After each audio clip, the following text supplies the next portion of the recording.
papa Father Africa atranse kwentu ama transese na ensem ekoso e wo my Ghana na sententen so e na me bi ba be so ntime so be like no wa subscribe no wa share no wa sam ponchi adoma no so man se ne abenya notification bi a ekoso e wo Attention TV ansa na me papa e be kasa no me hwe sa video we emra sisi a eno nte ba me Stephen Adum Chedi amabai ameno amen.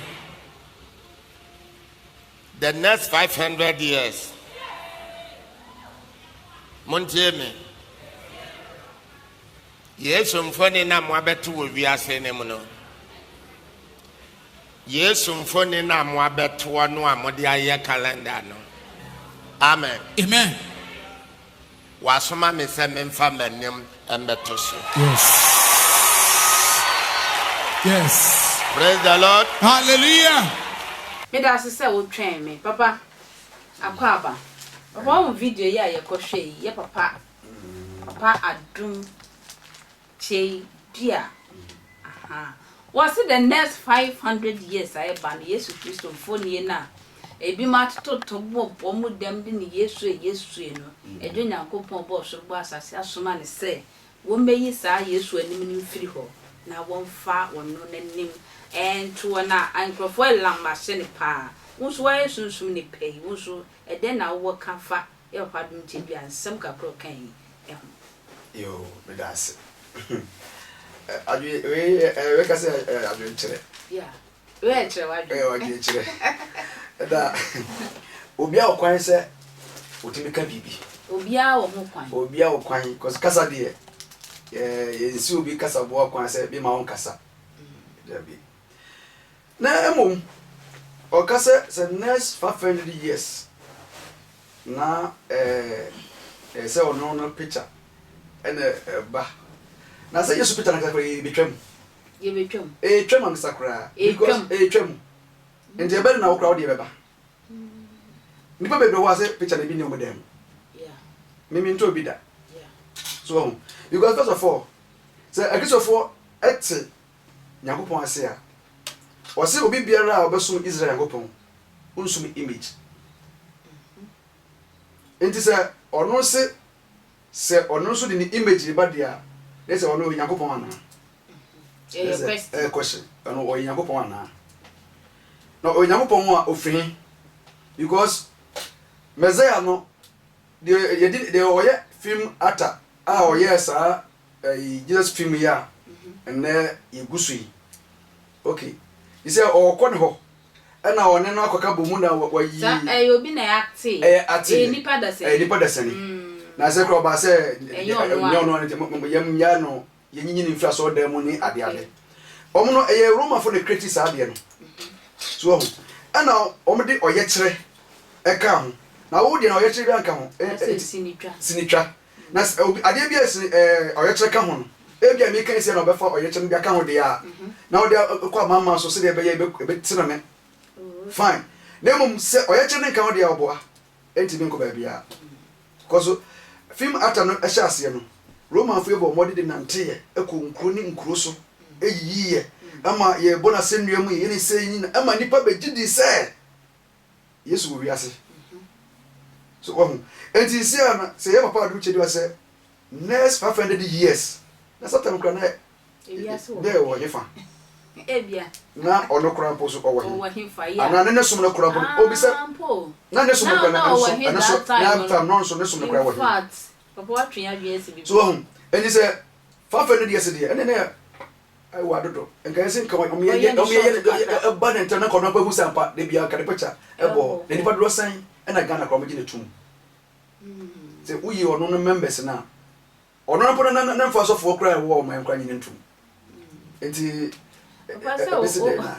o ka se o no kra 500 years e se Yesu Kristo we wu koda still enti e bia sa na papa so e pa che se bia the next 500 years wo ni ho kra ni image no na e be ye okay ana me se o se de ma film ata de kra be ye yi no oye kire ka ho ana onya amanfo bo hu dawuro ye nyina ye ka ho because Bible ye kitai e ono na yi na ewo mu a de bia ye gusu a ye buru Yesu din Jesus na dade no ye na ye function ye man function they deceive no deceive ye no serious Meaning to be that. Because first of all, okay, you're Deuteronomy 4, verse 15. Nyankopɔn say. Deuteronomy chapter 4, verse 15. What's say? What's say? Enti. Monhwɛ mo kra so yi. One odasane bia hwɛ de kra so yi. If we say. Mo hunu suban biala. Mo hunu suban biala firi ojemu. Tio. Ojanimu kasa kyerɛ mo. Mo hunu suban biara. Eso no. Ejanimu ewo head of people so no. Mo hunu sɛ image bi pie. Ti mo hwɛ de yi kɔ. Na mo ani ansemmɔne ankɔyɔ ohunyin. Onipa biara obɛyɛ image. So Israel Yakopon. Wasene amfa. Why image dia? And na wayi ne ho free Israel Yakopon. Tio. O yes ad ne pa. Na odi ho ba gina ho say wo ye Yakopon. And Israel me say, hwe wo kra so yie. Na wa ni asemmone. Enti apache bia osan sesa na dwen. Anka cha asoro man say dabi. Wa ni o kan wa. And na enye Israel me na osom no. Ana papa mu dia property no so ya mutim ye mo de pro so ama. Sem ne be guma mo sa. Oh say okay. Jeje mo sa. Oh say say onipa so ehwe ne ho yie obra wo nya sika. Na wo nya ase edomo ehye wase. Na mutim aye wo de de. Wo hwe okasa yie. Oh wow.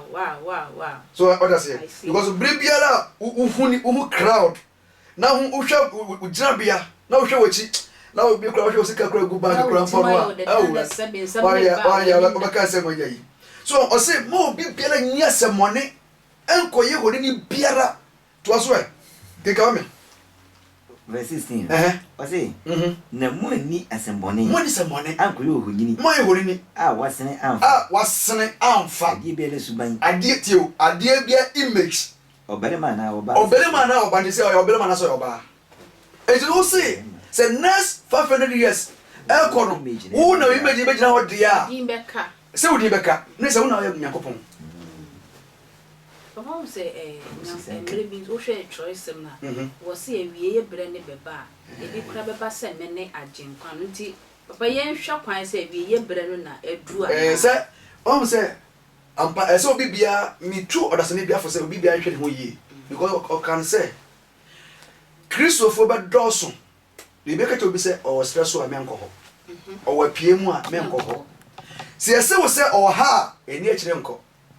nti nipa enhwe ho yie wo enter me the person ka kire pa no e chima dwen so kakra say the way no say or ha menko say si a wo direction so me no wo ba ye Kristo na me dey kire say me ye Kristo me nya Kristo ho dey o ye Father Africa me dey me Father Africa me dia Yakopon nyanko no yale bia ba ho no me nsa firi ho me nya Yesu me nya Yakopon le mo me gira Yakopon na semo so na me dia sa yale okay so what you say enti me nka na bia say me dia me ye da bi but o se obi bodin ka kira wo say Yesu nkwa bi wa ha ana Christ wa ha enko ho empo including so what them enko ho so enti esi ni pahwe yi because and first of all ese ye hwa de bi o ma we na nkasa no abena bre ma so fo bi sori wo in fact ye wo bi ma sori atwam enti ono so betwam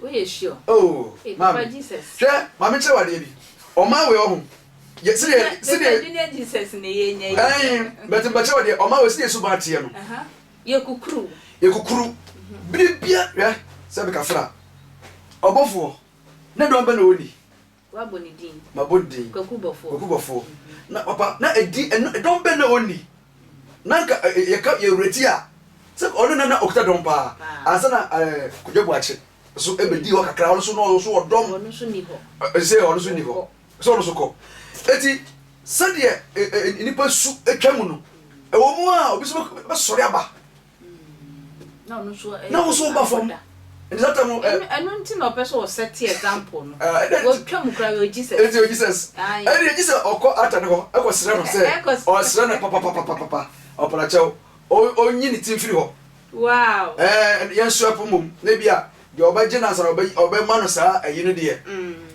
wajima yen sa pa animani mi de o enche ye pa say we abro so ba 25 about 10 going we so be so sore gidigidi aba nipa so be say pu ono an ko from say pu ko di na chi sa sa na ti o man we so be ni no bo for on crofre na o So what I say? Eti sana identity. Father Africa atna se hwadum chepia. Wachira wo say. Nia wo ka kire wa sori ma danu etwam last week no. Wo sere wa say anka wo besa ko wachi. No akoka biom say ebususem pa no waka nti wo mo fa oboni kire ye tirimu de ai ena ye wo sanso na e papa say wie ye bre ni producer na e wo say ehu because Jesus Christo can say wie ye bre ni bedru a amanfo besisi ye po aka say yen ene agenkwa na wie bre ye wo asase so bia na ehu nti e wo so odasani bia so ehwe ne ho so ye papa pacho telephone number no we chia pa so bi hwe wa yo my telephone number is 0544 999 122 0544 122 kotoku bebe ni phone wo ko twa krea bi pa o benanti o pa bet man to pa bet fa butu e kwangwa kwan pe e woni ja yebutu a ye hwe Nyankopon ba na me sha so bai medase e kwantwa sa bre me de mo si ha se ye besan e hye bi mbasende makra